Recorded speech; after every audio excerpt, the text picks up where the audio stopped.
Welcome back to 20 Minutes in the Text. I am Andrew, and I am here with Mason. It's good to be here. Good to be standing in your presence. It is, yes. Which is exciting. It wasn't bad on Zoom, but there's nothing like just actually teaching in the same room as the person you're teaching with. Yeah. Right? So. The only thing that would be better would be maybe teaching in the same room as the people you're teaching to. That's true. But yeah, baby steps. Baby steps. Sooner or later. Yeah, we'll get there.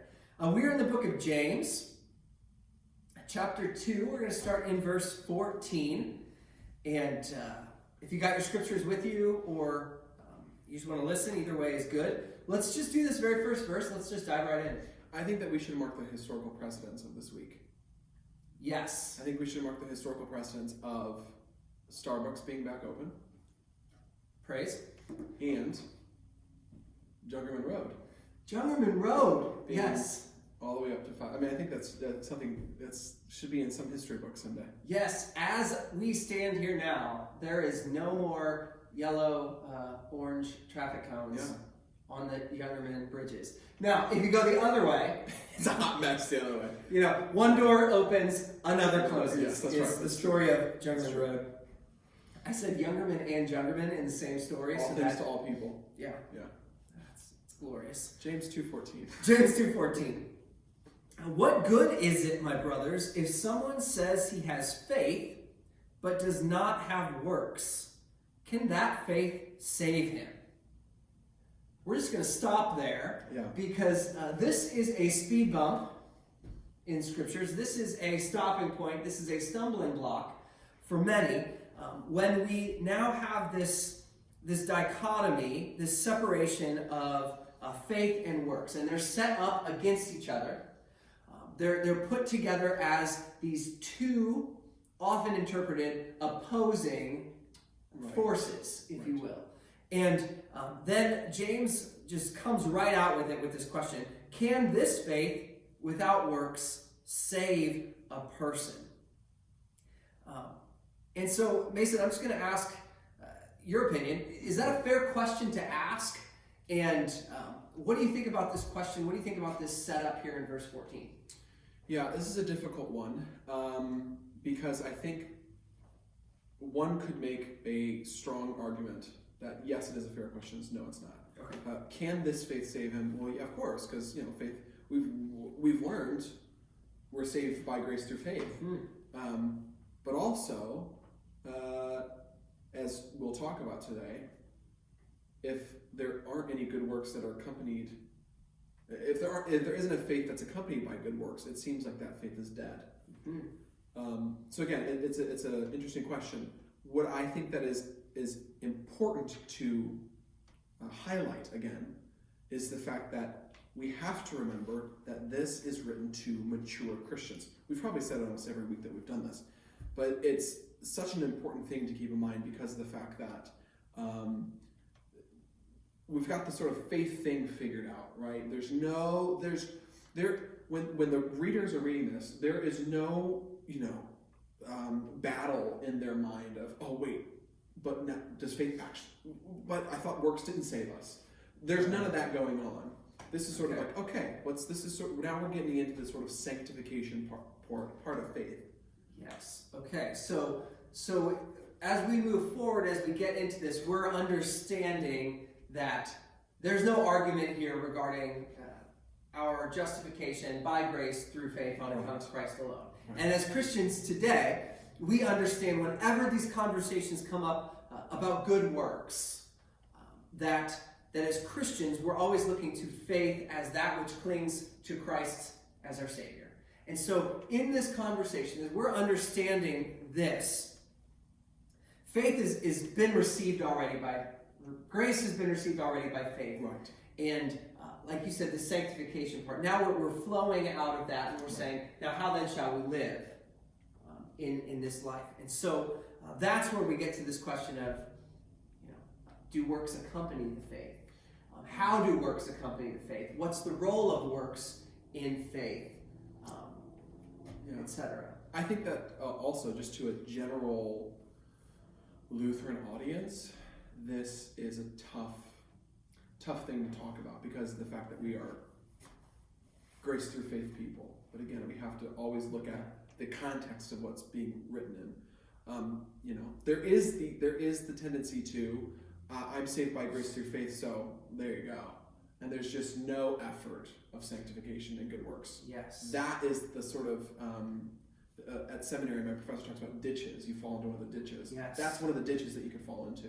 I'm not going to do any good works. I'm saved. Absolutely. Well, it still matters. You're still living on this earth, right? Right. So, yeah. Yeah.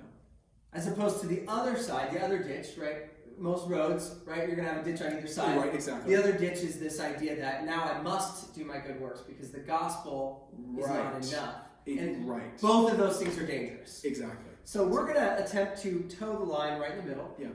And stay on the lane between the cones on Jackerman Road, or you'll hit those rough patches. Yes. Right? Yes. All comes full circle. Oh, full circle. How about that? So, speaking of full circle, let's read more than just that one verse. Yes, good. That verse is a great thing. It's a good question to get us started, but it comes in the context of the rest of it. So, we're going to read 14 again, and then we're going to go all the way through verse 19. James writes, "What good is it, my brothers, if someone says he has faith, but does not have works? Can that faith save him? Well, if a brother or sister is poorly clothed and lacking in daily food, and one of you says to him, 'Go in peace, be warmed and filled,' without giving them the things needed for the body, what good is that? So also faith by itself, if it does not have works, is dead. But someone will say, 'Well, you have faith and I have works. Show me your faith apart from your works, and I will show you my faith by my works. You believe that God is one, you do well. Even the demons believe and shudder.'" So, Yeah. Here we are. Now the demons have faith. All right, so we've got that. A couple phrases that I want to highlight here is, again, our question, can that faith without works save? Mm-hmm. Faith by itself, James later says, if it does not have works, is dead. So there's, again, something to kind of catch your attention. Yeah. And again, this argument of saying, well, I will show you my faith by my works. And of course, the demons believing and shuddering. Yeah. So I think it's worth a pause here to take a look at this word for faith that we understand, that we see in the scriptures. And so we have both the word faith in here and we have this word believe. I think there's a lot of characteristics. I think you could say that belief is a synonym for faith in some ways. Yeah, I think, definitely in today's language. But there's a little more to it. And so I'm going to throw this at you, Mason. I'll let you kind of vamp on it as you go. Okay. Because that's what you do. Yeah. That's what you're good at, in my opinion. But anyway, so I want to understand faith on kind of three levels. Okay. So we've got the surface level of how we understand faith. Faith as knowledge. Head knowledge. You can say that Jesus was from Nazareth. Correct. Right. Jesus was a Jew. Jesus was born of Mary in the town of Bethlehem. Yes. Right? These are all knowledge, book knowledge, things that you can get from the scriptures. Exactly. Right? Exactly. There's knowledge. And next comes assent. Kind of approving or accepting that these things are true. So maybe there's archaeological facts or historical data. We can look at the scriptures and we can say that we know that these things are true, that Jesus of Nazareth lived in the first century and died at the hands of the Romans, and even that there was no body after 3 days. Yeah, that's true. We can assent to that truth, say, yep, okay, that is true. But then there's this last level, this deepest level of trust, to say that I see these facts, I know them to be true, and I claim them as my own. I hold them as my own. That yes, Jesus died on a cross, but that death was for me. And yes, the tomb was empty because Christ rose, and that resurrection is for me. Yeah. And as you understand that, it helps us maybe come back to this text and say, what is going on here, and how are we understanding faith? So there's my point. Feel free to counterpoint or to fill in the gaps as you desire. No, I think that's we had talked about before starting to film that I think there was one time that you taught about faith saving you, right? Yes. So again, and that goes back to this question: can that faith without works save him? Yeah. And in Paul's letter to the Philippians, he talks a little bit about how he's striving towards this righteousness that comes through faith. And it's now we're faced with this question: can that faith save him? Well, let's go back a level. Does faith save you? Yes. And you responded, no. Yeah, right. And now and everybody turns it off, and I lose my job. That's right. Please don't take this out of context. Again, just with our first question, there's a good argument for yes and no. For this question, there's a good answer for yes and no. I think I would agree with you. Faith itself does not save you, but it is the object of the faith that saves you. It isn't the fact that we just have faith, right? It's the fact that we have faith into that thing which saves us, which is the death and resurrection of Jesus Christ. Right. Just like, so this sort of trust thing, just like there's, I'm having faith, Andrew and I are having faith in this ceiling. We are trusting that this ceiling is not going to fall on us. We are trusting that this table is going to stay up and not pour our drinks onto our laptops. We're trusting that those books are going to hold up that iPad over Yeah, and as we said last time, we are trusting that I actually hit record.